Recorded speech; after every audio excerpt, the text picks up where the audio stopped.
اس کی چھتیں جو ہیں وہ گر چکی. تو قریب سے گزرتے اللہ کے نبی نے یہ عرض کی اپنے مالک کی بارگاہ میں انا یحیی ھذہ اللہ بعد موتھا. اللہ اکبر. میرے اللہ بتا تو اس تباہ شدہ بستی کو زندہ کیسے کرے. سبحان اللہ. سبحان یہ تو تباہ ہو چکی ہے نا، برباد ہو چکی ہے، تو زندہ کیسے کرے.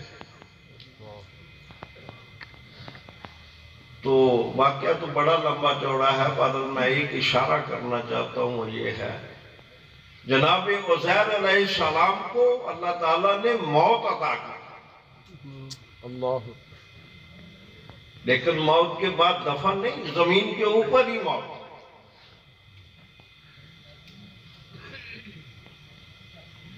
اور وہ عرصہ 100 سال کا گزر گیا. اللہ.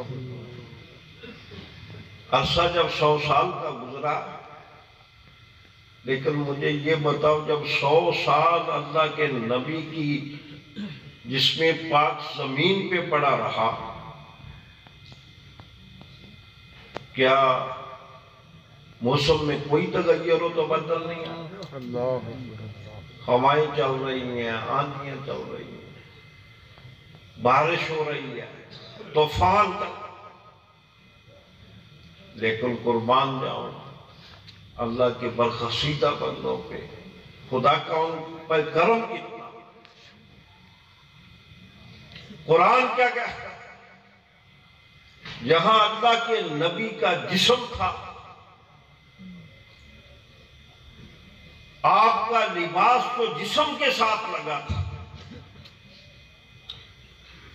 اس پر بھی میرے اللہ نے کوئی ریت اور مٹی کا ذرہ تک نہیں آنے دیا. سبحان اللہ. سبحان اللہ. سبحان اللہ. اپنے ایمان کی حفاظت کرے مسلمانوں. کوئی ریت کا ذرہ ہوا کے ذریعے نبی کے لباس پہ بھی نہیں، اور 100 سال تک نبی کا جسم زمین کے اوپر پڑا رہا. لیکن جسم تو جسم ہے، لباس میں بھی تغیر و تبدل نہ آ سکتا. اللہ. میں ایک سادی سی بات اس کے آگے اشارہ کرنا چاہتا ہوں تاکہ میرے اور آپ کے ایمان کی حفاظت ہو جائے. اگر اللہ اپنے نبی کو زمین کے اوپر رکھ کے 100 سال تک اس کی ایسے حفاظت کری کہ اس کے لباس پہ بھی خراش نہ آئے، تو جس محبوب خدا کو گنبد خضرا کے سبحان اللہ.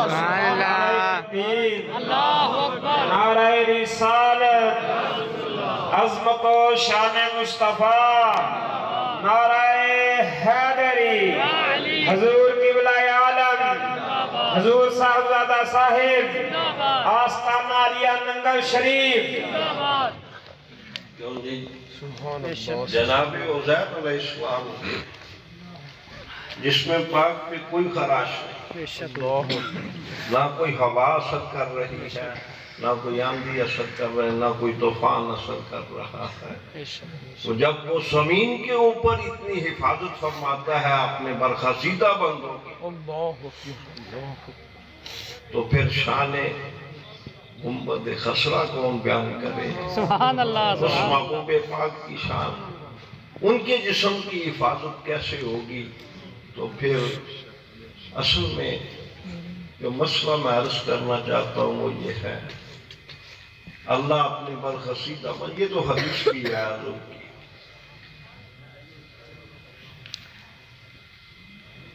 تو نبیوں رسولوں کے صدقے اللہ اپنے برخصیدہ بندوں کے جسموں کی بھی حفاظت فرمائے. سبحان اللہ. وہ قبر میں زندہ ہو جاوید،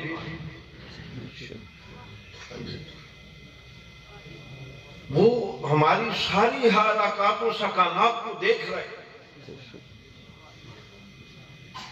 لیکن اس محبت میں ذرا بر بھی فرق نہیں آنا چاہیے تھا. بہرحال اللہ تعالیٰ مجھے اور آپ سب کو اپنے پیر خانے کی محبت عطا فرمائے۔ تو مسئلہ یہ عرض کر رہا تھا کہ اللہ تعالیٰ اپنے برخصیدہ بندوں کے جسموں کی حفاظت کرتا ہے،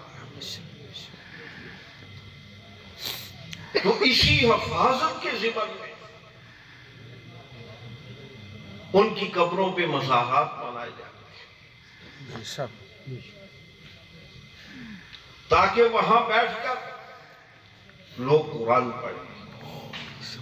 آج کل تو ساتھ سی بات ہے، ہمارے بزرگ استاد یہ فرمایا کرتے تھے، بیٹا کسی صاحب مزار کے پاس جاؤ تو کچھ لے کے جاؤ، تو کچھ لے کے آؤ، کچھ لے کے جاؤ، کچھ لے کے آؤ۔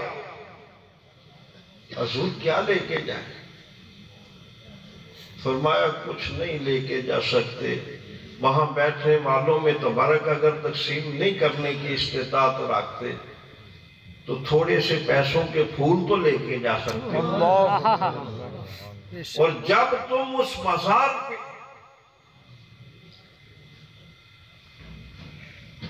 پھول جو ہیں ان کو رکھو گے تو آپ فرماتے تھے کہ جب تک پھول تر و تازہ رہے گا، اللہ کا ذکر کرے گا، صاحب مزار خوش ہوگا، تجھ پہ نظر کرم فرمائے گا۔ سبحان اللہ، سبحان اللہ۔ یہ اس لیے مزارات پہ جائے، جب تک پھول تر و تازہ رہے اس وقت تک وہ اللہ کا ذکر کرے، اور جب ذکر خدا وہ ولی اللہ سنے گا، صاحب مزار سنے گا، اس کی روح خوش ہوگی، جب روح خوش ہوگی تو پھر وہ نظر کرم اس پہ فرمائے۔ سبحان اللہ۔ وہ بھی کچھ لے کے آیا اور لے کے ہی واپس گیا۔ بے شک بے شک۔ یہ کسی بھی صاحب مزار کے پاس جائے، یہ عقیدت و محبت انسان کے ذہن میں بہت صورت ہونی چاہیے۔ بے شک۔ لیکن یہ ساری نسبتیں، میں ایک مسئلہ ہے تو مشکل ذرا، لیکن سمجھانے کی کوشش کروں گا اگر بات سمجھ میں آ گئی۔ در رسول صلی اللہ علیہ وسلم رسائی پیر و مرشد کے علاوہ تو نہیں، اس نسبت کے علاوہ تو نہیں۔ پتہ نہیں کہ آدمی کا اپنا اپنا کوئی ذہن ہوتا ہے یا ذہنی خراش تراش عقیدے اور ایمان کو خراب کر دیتے ہیں، لیکن ایسا نہیں۔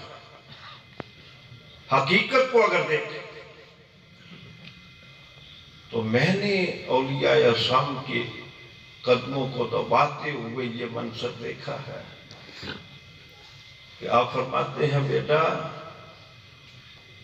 جب پیشوا اپنے مرید کو رسول اللہ کی بارگاہ میں لے کے جاتا ہے پھر منظر عجیب ہوتا ہے، ذرا غور سے بات کو سنو۔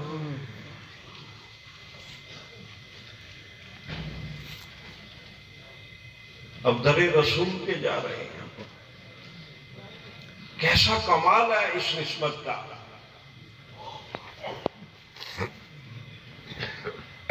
کتنا کمال۔ آپ فرماتے ہیں جب وہ کامیابی کی سند اس کا پیشوا اسے دے دے، اس کے گلے میں ہاتھ ڈال کے بارگاہ مصطفیٰ میں جب پیش کرتا ہے تو پھر رسول دیکھیے، سمجھے اس بات کو۔ یہ ان لوگوں کی بات کر رہا ہوں جنہوں نے کچھ اپنی آنکھوں سے دیکھا۔ فرماتے ہیں جب وہ اپنے خاتم کو رسول اللہ کی بارگاہ میں پیش کرتے ہیں، آقا اس کو قبول فرما لو۔ تم مرید کو حکم کیا ہے؟ در رسول پہ قدم مصطفیٰ کو چوم لو۔ اب وہاں ایک منظر ہوگا،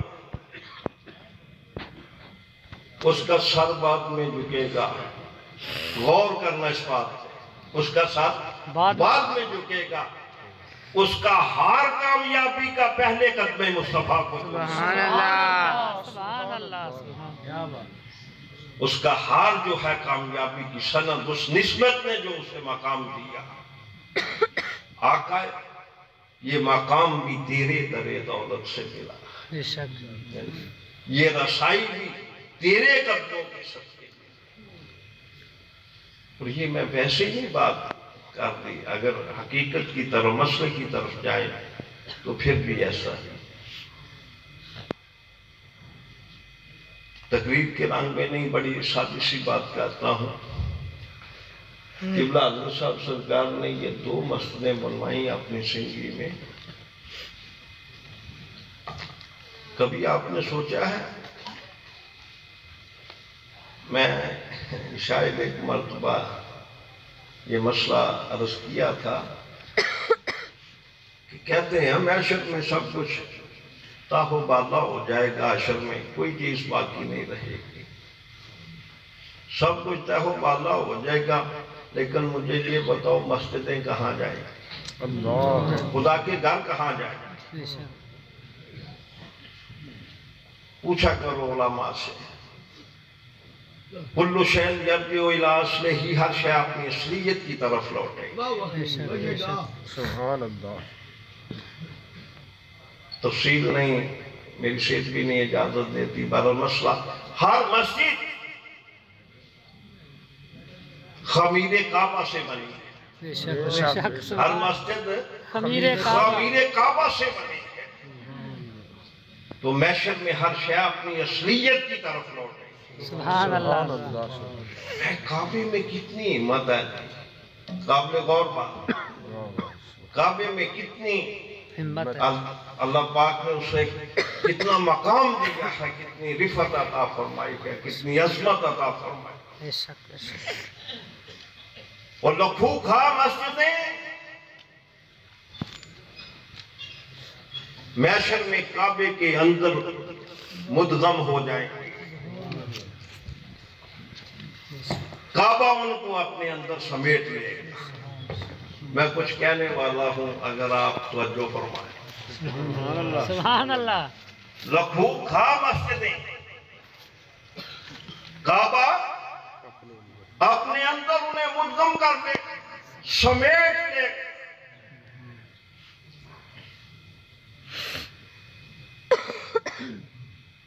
کعبہ کس رنگ کا مالک ہے؟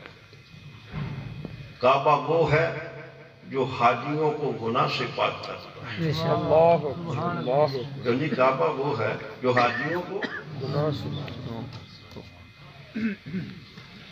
اور میرے آقا کریم وہ ہے جو کعبے کو بتوں سے پاک کرتا ہے۔ سبحان اللہ سبحان اللہ۔ نعرہ تکبیر، نعرہ تکبیر، نعرہ رسالت، یا رسول اللہ، نعرہ رسالت، یا رسول اللہ، سرکار کی آمد، مرحبا حضور کی آمد، مرحبا پر نور کی آمد، مرحبا مکی کی آمد، مرحبا مدنی کی آمد، مرحبا آمد مصطفیٰ، مرحبا مرحبا چہرائے بددعا، مرحبا مرحبا سرکار کی آمد، مرحبا سرکار کی آمد، مرحبا سوڑے کی آمد، سوڑے کی آمد، سیدی کی آمد، مرشدی کی آمد،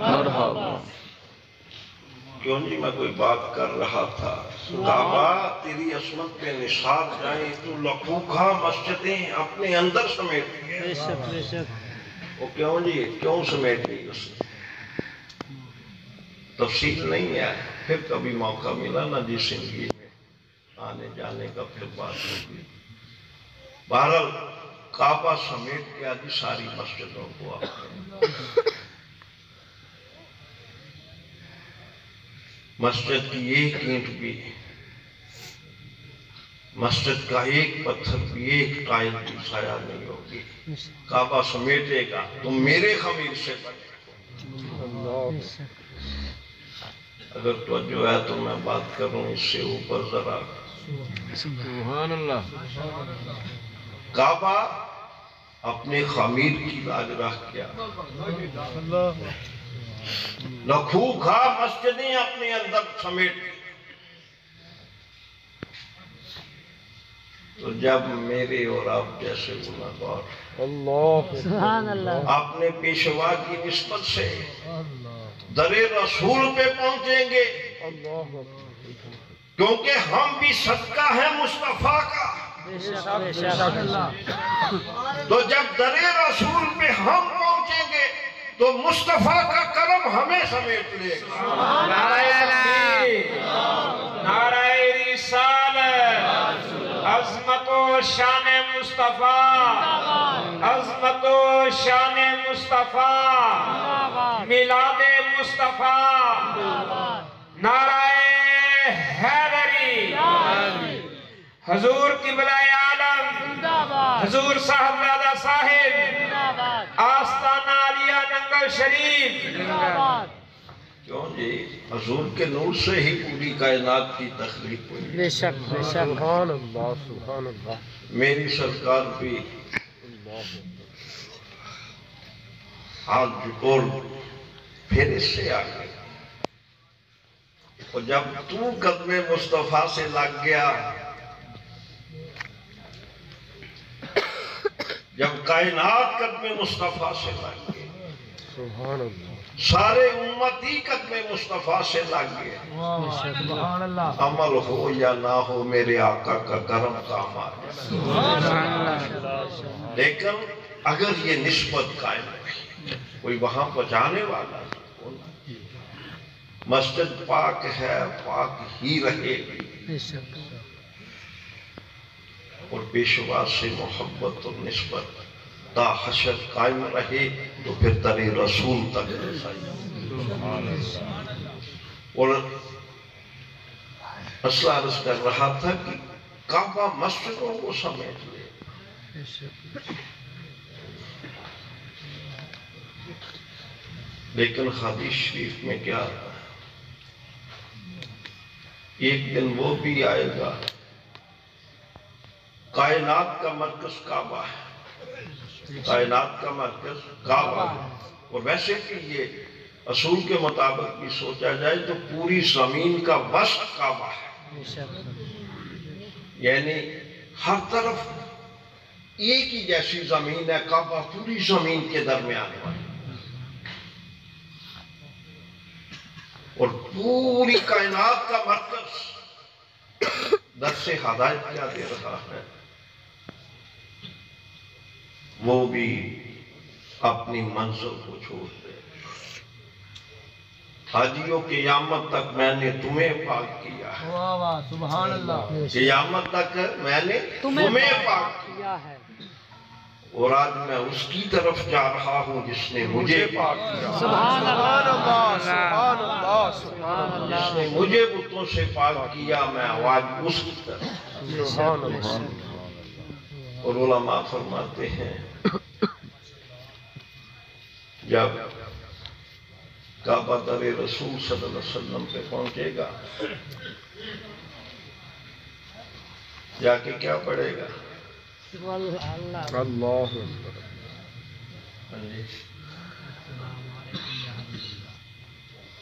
کعبہ جا کے در رسول پہ کیا کہے گا؟ وہ سبق تو یاد کرو نہ جو محشر میں کعبے میں پڑھنا. آج کعبے کی طرف منہ کر کے نماز پڑھتے ہو، کعبے کا درس ہدایت تو یاد رکھو. واہ واہ. سبحان اللہ. کعبہ جا کے روضہ رسول پہ کیا پڑھے گا؟ الصلاۃ السلام علیک یا رسول اللہ وعلی آلک وصحبہ یا حبیب اللہ. رسول اللہ صلی اللہ علیہ وسلم اپنی قبر اطہر سے باہر تشریف لائیں گے.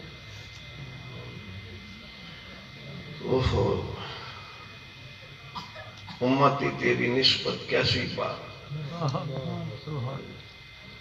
کعبہ اپنا مقام چھوڑ گیا، اپنی منزل کو بدل کے در رسول پہ جا رہا ہے.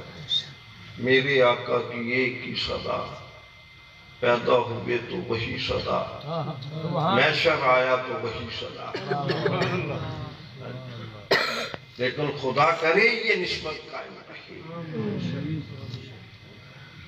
جو کامیابی کی سند والی نسبت ہے اللہ تعالیٰ اسے کامیاب کعبہ صلاۃ و سلام عرض کرے گا میری سرکار کا پہلا سوال فرمایا کعبہ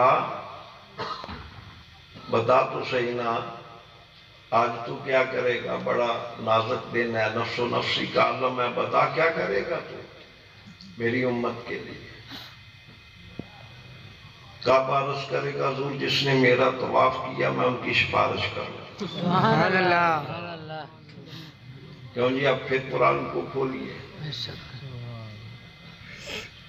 اللہ یہ فرماتا ہی نہیں کہ غریب پہ آج فرض ہے للہ علی الناس حج البیت من استطاع الیہ سبیلا استطاعت ہو تو پھر کعبے جاؤ گے نا جی استطاعت ہی نہیں تو آپ کعبے نہیں گئے تو کعبے نہیں گئے تو کعبے نے سفارش ہی نہیں کرتے حضور فرماتے ہیں بیت اللہ شریف تو پھر صرف حاجیوں کی سفارش ہی کرے حضور میں حاجیوں کی سفارش کروں تو سرکار دو عالم صلی اللہ علیہ وسلم کی رحمت جوش میں آئی فرمایا کعبہ تو حاجیوں کی سفارش کرنا میں اپنی غریب امت کی سفارش کروں سبحان اللہ سبحان اللہ نعرہ تکبیر نعرہ رسالہ نعرہ تحقیق حق چاہیے حضور قبلہ عالم زندہ باد آستانہ علیہ ننگل شریف زندہ باد صاحبزادہ والا شاہ زندہ باد کیوں جی حضور نے کیا فرمایا میں اپنے غریب امتی سفارش کروں میں کہتا ہوں قسم با خدا اولیاء احسان کا یہ مشن بھی تھا غریب کی بڑی بات وہ غریب کیسا غریب ہے جو دامن مصطفیٰ میں سبحان اللہ جو قدم مصطفیٰ کے بوسے دے رہا ہو اس غریب کی عظمت پہ پوری کائنات قربان بے شک بے شک اس ہمیں اسی وقت یہ اللہ کے برخاصیدہ بندوں کا نبیوں رسولوں کا ذکر صالحین کا ذکر واقعی رحمتوں کا رسول ہے لیکن یاد رکھنے والی یہ بات کہ میں حضور شہنشاہ بغداد رضی اللہ تعالیٰ عنہ کا ایک واقعہ عرض کرتا ہوں اب کی خانقاہ شریف میں ایک شخص آتا ہے عرض کرتا ہے آقا مجھے معیشت سے بڑا ڈر آ رہا ہے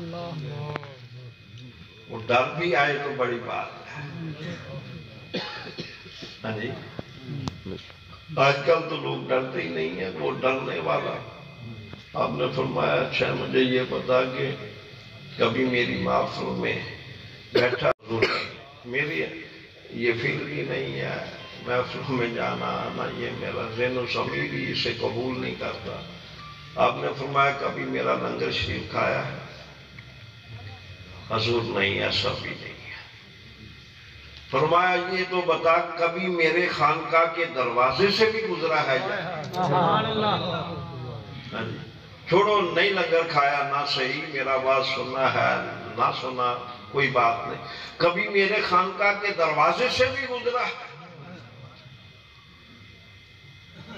حضور ایک مرتبہ سرے راہ جاتے جاتے میں آپ کے خانقاہ کے دروازے سے گزرا ہوں سامعین محترم وہ منظر کیسا ہوگا حضور شہنشاہ بغداد فرماتے ہیں وہ تو نہ ہی اچھا صحیح میری خانقاہ کے دروازے سے گزر گیا ہے پھر میں جانوں اور تو جانے خدا جانے دونوں آپ کو ضرورت کیا ہے سوچنے کی یہ معاملہ میرے اور میرے اللہ کے سپرد ہے میں اپنے اللہ کی بارگاہ میں عرض کروں گا یا اللہ اسے معاف کر دے یہ میرے دروازے سے نعرہ تکبیر نعرہ رسالت عظمت و شان مصطفیٰ نعرہ حیدری تو بھئی یہ ہر مرید کی اپنے پیر خانے کے بارے میں یہی عقیدت ہوتی بے شک ایسا تو نہیں ہے نا جی